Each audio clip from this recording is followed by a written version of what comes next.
Hola, ¿qué tal? Soy su profesor Jesús Antonio Pérez. Hoy vamos a tratar el tema de introducción al pensamiento griego o introducción a la filosofía, es decir, los primeros pasos hacia el arte de la filosofía. Lo que vamos a hacer es definir la palabra filosofía.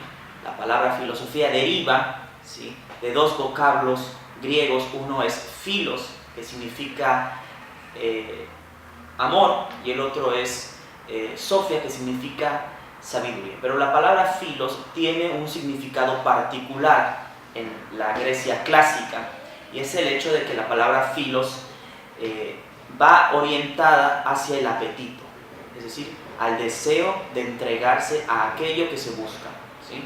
Entonces la filosofía, en su definición correcta, es entregarse a la filosofía en un acto de amor, ¿sí?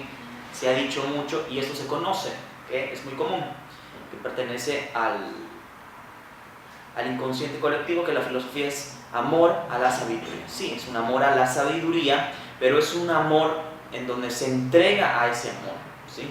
Así como en la relación pasional uno se entrega a la persona que ama, en la filosofía el sujeto que hace filosofía se entrega de manera pasional hacia el apetito buscado, que es el conocimiento.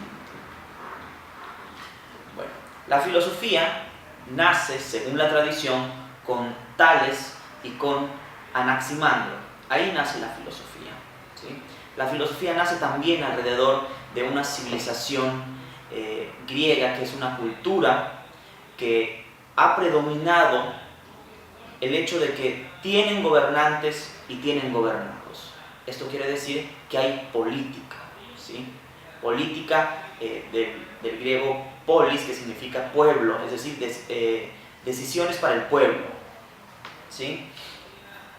En esta cultura ocurre algo muy interesante, que es una sociedad que cree en muchos dioses. Ellos tienen la creencia de que parten de dioses, y su literatura es mitología, es decir, hay mitos alrededor de los orígenes griegos. Uno de ellos sería el mito de Prometeo. Prometeo encadenado es este sujeto que está con los hombres, cuida a los hombres, vigila a los hombres, pero en determinado momento se da cuenta que los hombres carecen de algo esencial para su vida, que es el fuego. Sube al cielo por amor a los hombres, baja el fuego y se lo entrega a los hombres. En ese momento el hombre ya puede cocer sus alimentos, ya puede dominar y transformar los elementos a su alcance. Es decir, Prometeo se convierte en ese acto en el primer filósofo en la mitología.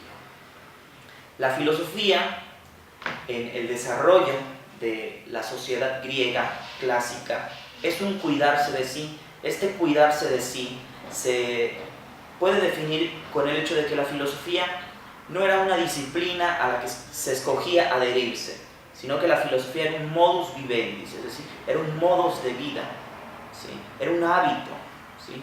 Pertenecía a la familia del ethos, que significa la costumbre, aquello que se hace recurrentemente. Es decir, la filosofía como manera de vivir, como introspección, como pensarse a sí mismo y para solucionar los problemas de la vida.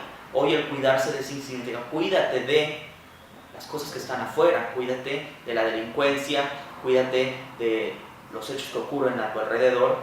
Entonces la filosofía venía a solucionar eso, porque te tenías tú que estudiar, ¿sí? Autoanalizar. La filosofía entonces se convierte en ese amor a sí mismo. Es decir, el conocimiento que yo tengo lo voy a buscar en mí, voy a amar mi propio conocimiento. Ese es el primer paso que debe de hacer el filósofo. El segundo paso que debe hacer el filósofo, o aquella persona que se decida y tenga la valentía de dedicarse a la filosofía, es que el filósofo tiene que estar en un constante asombro. Es decir, que el filósofo no se puede quedar arraigado en un solo lugar viendo una sola cosa. Se tiene que asombrar, porque del asombro es el punto de partida epistemológico para la filosofía. El primer método discutido de la filosofía sería el método socrático o el método mayéutico. Este método viene del filósofo Sócrates. Sócrates es famoso por la frase "yo solo sé que no sé nada". Esta frase tiene también su origen y parte del oráculo de Delfos. Cuando van a preguntarle al oráculo de Delfos quién es la persona más sabia de Grecia, y dicen Sócrates. Van a preguntarle a Sócrates: Sócrates, ¿es verdad que usted es la persona más sabia? Y dice: yo solo sé que no sé nada. El método socrático se adhiere al pensamiento de Sócrates a partir de su experiencia en su juventud y en su niñez, porque la palabra mayéutica deriva de comadrón, y la madre de Sócrates era comadrón. Es decir, la madre de Sócrates tenía un trabajo muy curioso, al que Sócrates le dio mucho interés, y seguramente reflexionó en torno a eso, que es que ese trabajo consistía en extraerle a una mujer un hijo. No se le introducía a la mujer un hijo, se le extraía un hijo, y ese hijo era conocimiento de la mujer, es decir, era conocimiento universal, era parte del cosmos también.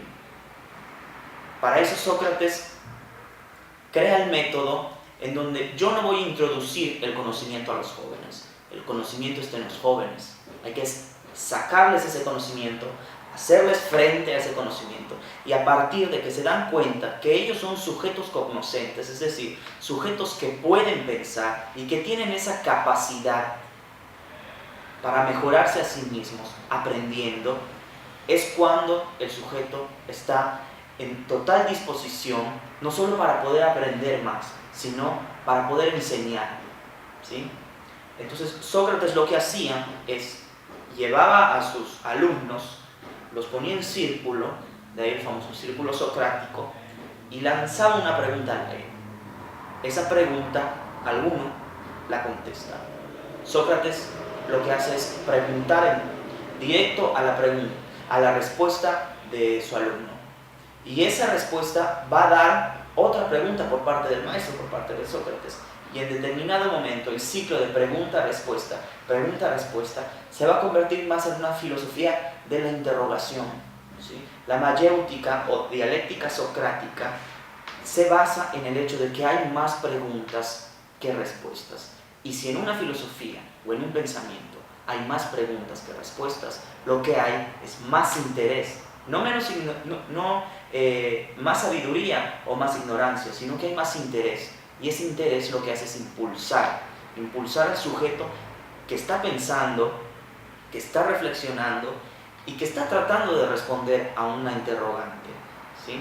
Este proceso, la mayéutica, se empleó por mucho tiempo. Sócrates lo empleó con sus alumnos, y luego Sócrates, obvio, si nos damos cuenta, este proceso es crítico en su totalidad.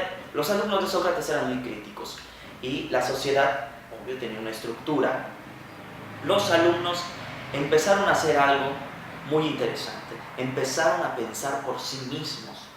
No eran los discípulos de Sócrates, no, eran los jóvenes que estuvieron bajo el método socrático, el método mayéutico, y eran jóvenes críticos, que reflexionaban, que dejaron de ver lo que la sociedad veía para darse cuenta de lo que había detrás de eso, ¿sí? Los intereses detrás de las cosas que se nos presentan como verdaderas. Y de pronto a Sócrates lo acusan de impío, es decir, de deformar a la juventud griega, de ir en contra de los ideales griegos. ¿Y cuáles eran los ideales griegos? Principalmente la belleza, ¿sí? El físico, el intelecto. Y todo eso, la adoración a sus dioses, los jóvenes lo ponían en tela de juicio. A Sócrates lo van a llamar, lo enjuician y le preguntan qué es lo que le ha hecho a los jóvenes. Y Sócrates responde que lo único que ha hecho es entregarse a la filosofía, entregarse al saber, entregarse al conocimiento, ¿sí? Sócrates se convierte entonces en el primer filósofo muerto. En la filosofía clásica se tenía el entendimiento sobre el filósofo muerto. Significaba este tipo de filósofo que ha ascendido a grados elevados de saber y que queda de manera territorial como un fantasma. es decir, como el tipo que sabe, el tipo que conoce, el tipo que tiene un elevado sistema intelectual, ¿sí? Y empieza a ascender, es decir, empieza a ascender en sí mismo y empieza a quedar arraigado de la sociedad. Lo empiezan a ver como el tipo andrajoso, como el tipo mal vestido, como el tipo raro, ¿sí? Esa era la muerte intelectual filosófica en la antigua Grecia. Al final, Sócrates acepta la pena que se le impone, que es beber cicuta. Y él dice algo muy interesante: voy a aceptar lo que me imponen porque soy un ciudadano constituido bajo mi estado. Y si la mayoría votó que yo soy culpable y debo morir, lo debo de aceptar. Se reúne con sus alumnos, bebe cicuta y lo último que dice a uno de ellos es: por favor, págale la gallina que le debo a algún otro filósofo. Y ahí muere Sócrates, y ahí muere el primer filósofo que es condenado por sabio, el primer filósofo que es condenado por su amor a la filosofía, por entregarse al conocimiento mismo.